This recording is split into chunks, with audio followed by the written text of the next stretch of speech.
make a quick little video, real quick, just to show you how I feed my Pogonomyrmex occidentalis colonies. So I've got, this colony here is my largest. They've got around 300-ish workers. They've got an outworld, and they live in this ant tower large. You can see they've got tunnels and chambers all over the place. But they have this tube that goes into there. You can see here, I've got seed storage. And how I feed them is I have their outworld here. And I use these. This is seeds from statesideants.com.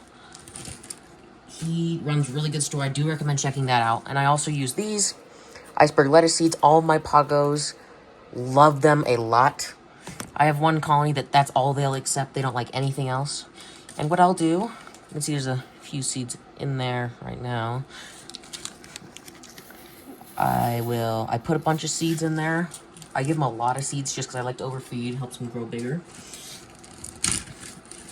And then I have some of these, just a whole bunch of seeds. In a few hours, all those will be gone, basically. And then what I do is, for protein source, when a colony is smaller, only has a few workers, I'll give them, like, pieces of a cricket leg or maybe a small little crushed mealworm. But when a colony is this big and the workers are large enough, I will give them roaches. So what I do is I go into my frog's terrarium and I find a little dubia or a little Madagascar somewhere in here, or I'll go into my bins of roaches and I will snatch it. I'll just put this here while I grab one of those. Let's see here if I can find one. Oh, there we go. Okay. So I got this small dubia here. Little tiny dubia. Pre-crush it. So it's already dead. And then I will... This one's really tiny. I usually give them bigger ones. I'll just drop it in there. And what they'll probably end up doing is dragging it through the tube. But they'll start eating that. And you can see there's like carcasses and dead exoskeletons in there. So I also... Let me grab another roach. A little bit larger. Grab my bins of roaches. Let's see here.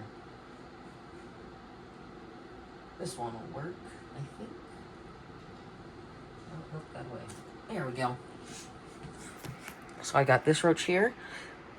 It's unfortunate I have to pre-crush them just so they don't go through all the pain and stuff. But so they're also dead and easier to eat. Okay.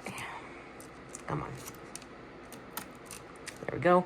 So I'll just pre-crush them kind of like this so that they've got a couple little holes in them. So that they're all able to get in. And I'll give them this here. And by tomorrow morning, that roach will be likely hollowed completely out. And its exoskeleton will be moved over into their garbage pile over there.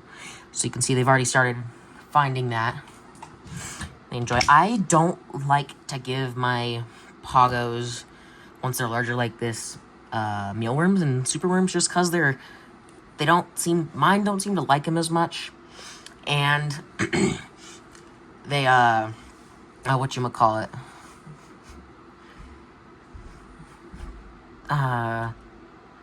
there's not as much room for them to get into the roach and, like, hollow it out, like there is a roach. But with these, they've got their exoskeleton, so where the workers will get in there and just eat the entire thing out. They're a little bit startled right now just because of all the seeds I put in there, and I've been breathing, so a little bit startled by that. But they'll start hollowing that out pretty soon, and it'll just be an exoskeleton by the morning. And see, they've done it in the past, definitely.